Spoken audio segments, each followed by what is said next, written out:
Boots is Netflix's new queer-themed dramedy set in an early 1990s Marine Corps boot camp. I'm so pleased to welcome two of the show's stars, Miles Heizer and Max Parker. Hey, Miles. Hello. Hi, Hello. Max. How you doing? Good. How are you? Very Awesome. good. Yeah. Good. So this show is outstanding, absolutely outstanding, and you guys do amazing work in it. So congratulations. Well, Thank you thank you. very That's much. very nice of you to say. So first question is, how did the project come to both of you? Well, I remember I got cast, I think first. So it was a lot of waiting around to see, whatever else was going to get cast. And obviously the big thing was sort of finding Cameron. And I remember being on Miles's audition, I think I don't know if it was your last round, but Yeah. My very last audition. with the time zone, it was like super late for me. I was screaming on Zoom. I think my neighbors must have thought there was like something weird going on. But I remember seeing Miles and just being blown away. I mean, you'll see in the show, but he's Oh, incredibly talented. thank you, Max. Yeah, I mean, What about me? I'm getting there. You're Thank about to you. find out. Yeah, well, I got the audition for this. I've been acting for a long time. I started when I was 10, which is pretty horrifying to think about. So I've just gotten so many auditions, and over the years you just start to know, like you get it, you're like, there's just no way. And this was one of the very few where I got the audition and I was like, wow, all right, I'm gonna really try my absolute best at this one. Even just reading the character description, I like felt this immediate connection to it. And when I read the pilot, it was very genuinely like unlike any pilot I'd ever read before. Is like such a unique perspective, especially for the subject matter of the show. So I gave it my absolute all, and yeah, as the auditions progressed, I was like getting more and more attached to the whole thing. And yeah, at the very end, I had a screen test. First, they made me read with Vera Farmiga, which is like truly so intimidating and terrifying. And no offense to Max, I was not None taken. familiar with his work at the time. And it's so funny when I watched the show for the first time. Most of the scenes that the boys, like the recruits, aren't in are Max's scenes. And I was like so blown away by Max. I'm like, I should have been absolutely terrified to do my screen test with Max, but fortunately I didn't know that yet. I love it. Well, the show I think is especially important right now with the government's new restrictions on the military. Hegseth's homophobic speech last week. What are your guys' thoughts on how timely it is? Well, I'll jump in and just say I think going into the show, um, when the show started getting made, I don't think we intended for it to be as timely as it is. Um, there Biden had pulled back the trans ban, and it was a very different time politically. So yeah, it's very interesting now that it's coming out that it seems to be a little bit more pertinent than we had thought. But I think hopefully the show does a really good job of just showing all of the recruits as a collective. Everyone comes into boot camp hiding something about themselves or running away from something, and they meet in this middle ground with this similar goal, and are sort of able to let all of those things, all those walls down, and sort of connect on a human level. And my hope would be that the show does a good job of showing that, especially with the queer characters, that you know these are just people who are signing up to make this huge sacrifice on the behalf of our entire country. And um, I think it shows that they're just people, and I hope that that's what people take away from it. Well, both your arcs are so fascinating, from episode 1 to episode 8. And without giving too much away, can you speak a little bit about you both have quite an interesting journey that you play? Yeah, I think with Sullivan's journey, he comes into the show as this sort of explosive monster that's sort of this mysterious closed book. And throughout the show, I think you get to sort of see these building blocks, why the way he is. And I think an integral part to that as well is Sullivan and Cameron's relationship throughout the show, this sort of relationship as enemies but mentor. And I think it's not necessarily that me being the drill instructor is teaching a lot of lessons to the recruit. I think Sullivan learns a lot from Cameron as well. Yeah, and I mean, same for Cameron. Obviously, there's this huge arc throughout the show. Something that I really loved about this character is that his arc really is not about his sexuality. It's sort of the starting point is that he knows who he is, he's comfortable with it, and he's really just following his friend, who's like the one person in his life who knows who he is and loves him and accepts him. And his journey really becomes about self-discovery, being put in this environment where he's forced to do all these things that he's never done before, and he ends up getting respect and dignity through the whole thing, which is something that he's never really had before. And yeah, again with Max's character, there's this very interesting arc of sort of seeing each other. Cameron sort of sees Sullivan as this ideal version of himself, and how that sort of crumbles throughout the show and becomes something very different. It's very exciting for me to play, especially for a gay person playing a gay character whose story isn't really wrapped up in this shame about their sexuality or discovery. Was fun for me, especially like a teen character. It's very abnormal. It's great that we're getting so many diverse stories now, finally. And I want to talk a little bit about queer representation and how important, how refreshing it is to see out actors actually playing gay roles. Yeah, I think when sometimes people aren't necessarily in a position to, be authentic in their own lives. And I think it's art is such an important form of, representation. I think even in the slightest ways, just seeing someone that looks like you or, has similar stories to you, I think is so important. And, this show doesn't really have an agenda, but it is important in a way of representation and also, telling authentic stories about, the queer stories and also, the military as well. Yeah, yeah, definitely. It's very interesting. I said this earlier.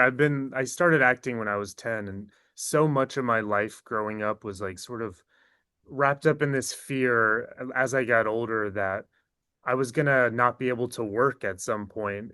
If I came out, or once I sort of perceived as gay, that I wouldn't be able to be hired for these predominantly straight parts out there. So to be in a time where this show got made by a streamer like Netflix is like, it's just so wild how much progress has been made in the last like 5 years. And I'm just so grateful to have been a part of this show. And it's another reason when I got the audition, I was like, I can't believe that this is like a Netflix show. This is so crazy and exciting. Um, so yeah, I'm very happy to be a part of it. Uh, you two in particular have quite a bit of chemistry on screen. I'm not just talking about, there is a sexually combustible thing there that I won't go into detail about, but it's there. I've Whoa. now seen every episode twice. Okay, great. Um, but can you speak a little bit about the camaraderie with your fellow actors and specifically about working together?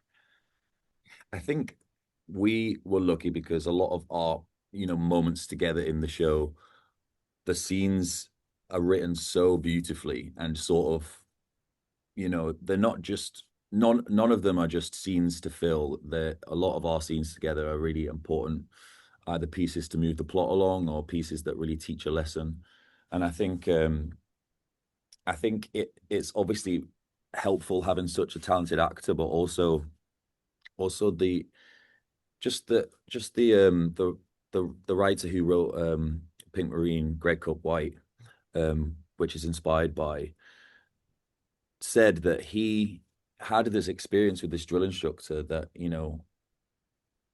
obviously when you talk about the chemistry, there might have been chemistry at the start, being the intrigue of someone, the admiration of someone that you want to be. Maybe that's the sort of chemistry that you're talking about. But the fact that he taught him this huge lesson by asking him what kind of man he wanted to be.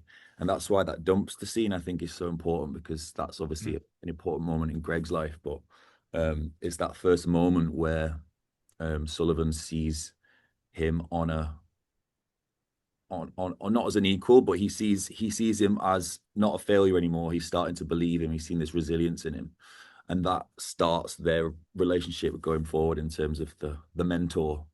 He started off as a tormentor, and then he ends up becoming his mentor. I love that. Yeah, this show's like very abnormal the way it was shot in that we're pretty confined to these sets where there's 50 people in every scene, pretty much no matter what. Even if it doesn't look like it on camera, I'm like, we were literally all there in every scene, pretty much like all day. So I think the camaraderie sort of naturally happen just spending that much time with people. It sort of mirrors the show, and like we really did come from all these different places, different countries, different states, backgrounds, and came together with this common goal of like making this show. And we were fortunate enough to have the time to sort of get past the, like, where are you from, what's your sibling's name, whatever, to just like get to know each other on a very personal level. And we were lucky that everyone was lovely and wonderful. That makes a huge difference. But yeah, we definitely formed this very tight bond because of that. But like Max was saying, our scenes together were some of the few that were sort of separate from everybody else. And I know that they're very important to the story. And Max is like so incredible. He's also so different from his character, like sort of comically, that I feel like for me it was like it made it easier for me to like fall into the scenes because it's like not Max anymore. Like we're just doing these scenes as the characters. And we're definitely like some of my favorite moments just having space from the chaos of boot camp and just having these interpersonal um scenes and conversations together. Mhm. So that's very nice of you to say that. I'm glad that it translated on camera. Very much so. And Max, let me ask you about Sullivan because he's a hard ass. He's repressed. What was it like getting into that skin, and were you able to come out of it easy? Yeah, so for me, I don't necessarily spend my whole time in a day being in character. I like to, step back a little bit, but Sullivan has a lot of moments, emotional moments, that sort of my triggers that help me is sort of music.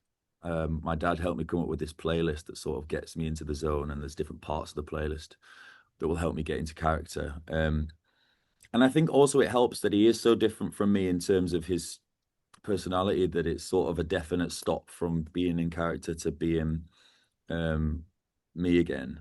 I know when we first started, we were doing like a boot camp, and they encouraged us who were playing the drill instructors to sort of walk around the boot camp and just sort of start to drill. But I really wanted to go through boot camp as a recruit with the boys, just to sort of, in a way, to learn what I was going to be drilling, but also in a way that I didn't want to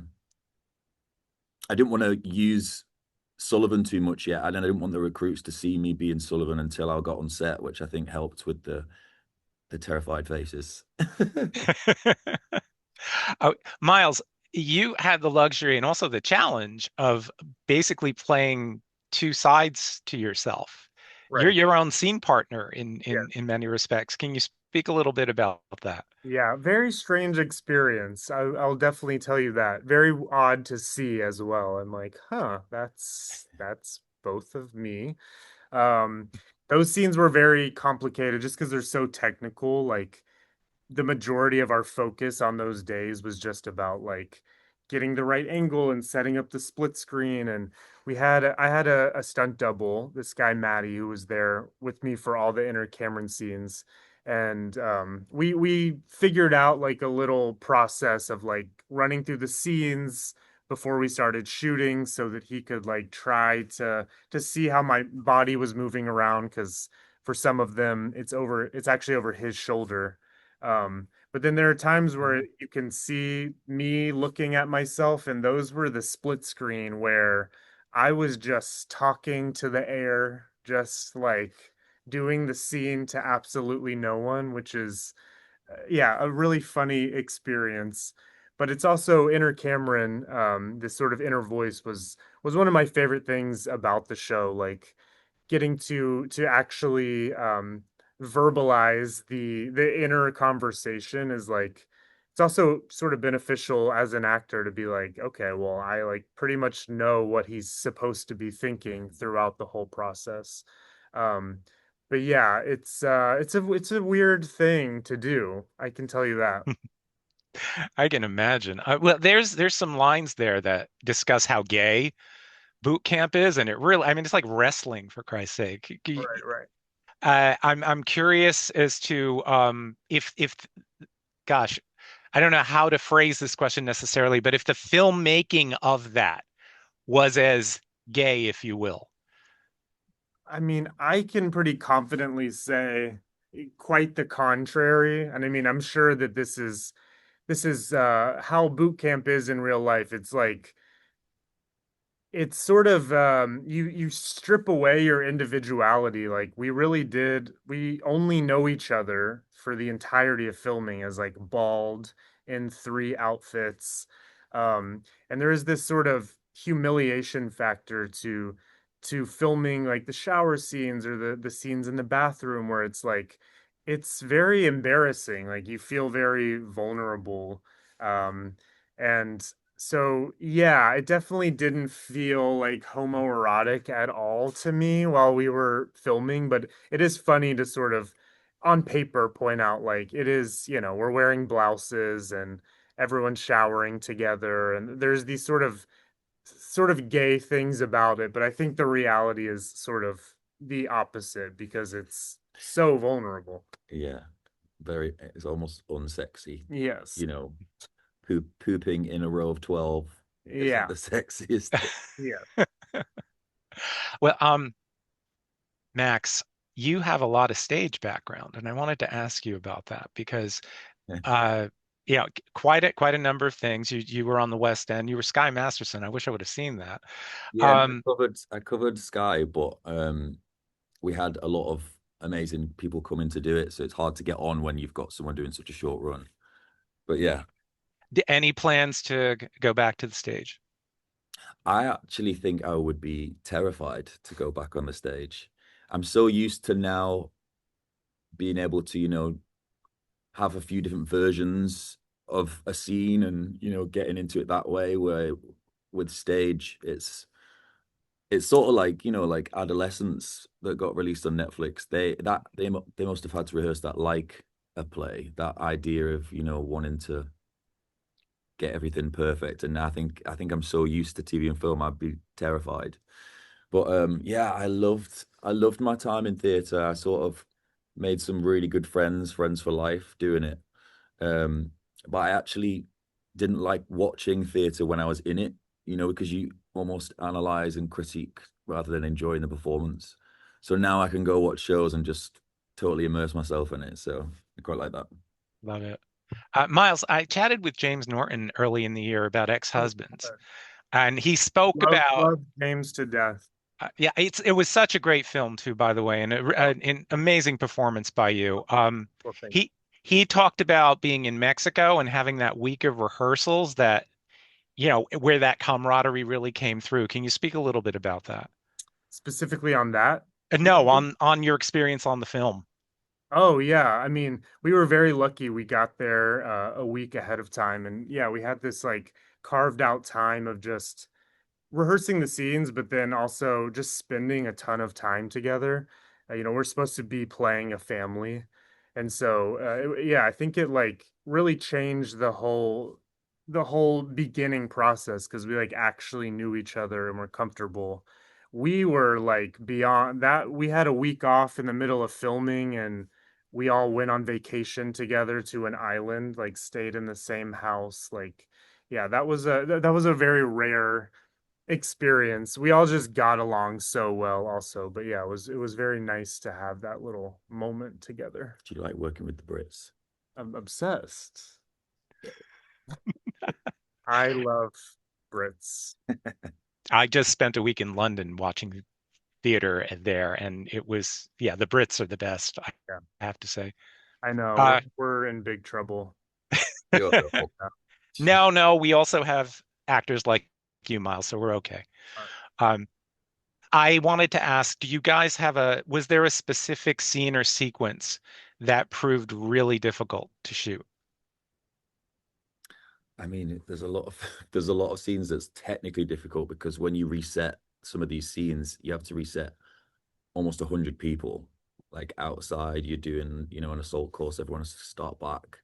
Um, but I think any scene outdoors in Louisiana, the heat was tough mhm. because what's the word? Not moist, humid. Yeah. You know how humid it is, and you've got all these like costumes that literally you're carrying backpacks, sweating. Um, I think all of the outdoor scenes are super difficult. Yeah, definitely. I'm extremely scared of heights, like borderline phobia, like avoid at all costs. And there's like this sequence in the show where that involves being quite high up off the ground. And I was like pretty much the entire beginning half just like thinking about that in absolute terror and dread.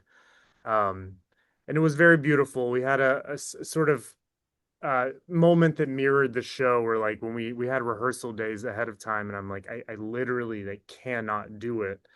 And sure enough, like they were like, we'll just start really slow, like we can see, we'll figure it out, we can see how much you can do, whatever.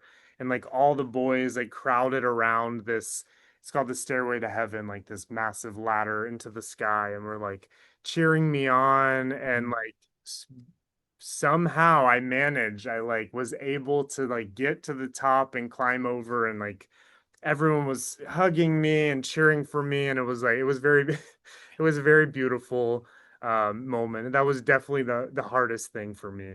It was like the scene where you do the pull it up at the was show. it It's was basically that, but exactly the Mm, pull-up scene, yeah. but wow. just our rehearsal. What do you guys have coming up next, if you can talk about it? I can talk about the fact that I have nothing coming up, so yeah. Oh wait, I'm in a movie that's coming out in January called People We Meet on Vacation, Yes. but other than that, Oh yeah. nothing, just hanging out. We're really excited for the show to come out because it's been so long since we started filming it. We started filming nearly 2 and a bit years ago. Wow. So it's been this it's been this sort of job that's been in the bank for so long now that we've got it's finally coming out, and like looking at all the clips and watching the show again, it's almost like looking through like an old family album because it feels so long ago. So I think we're all just really excited for it to come out, and in a sort of in an era where like work is super hard at the minute because of, I think a lot of people are scared to lose money and don't want to take risks and stuff. It's such For us, it's gonna be such a benefit and open, I guess, the doors that weren't open to us before. So we're excited about that. Yeah. I think you both deliver two breakthrough performances. And I don't, I'm not blowing smoke. It's very true. So congratulations. Thank you. That's very kind. Yeah, that's very nice of you to say. Thank you for taking the time out to speak with me and the contending. We really appreciate it. And everybody should tune into Netflix on November. Listen to me, October 9th, where all 8 episodes drop. Thank you, Miles. Thank you, Max. All So right. much. Thank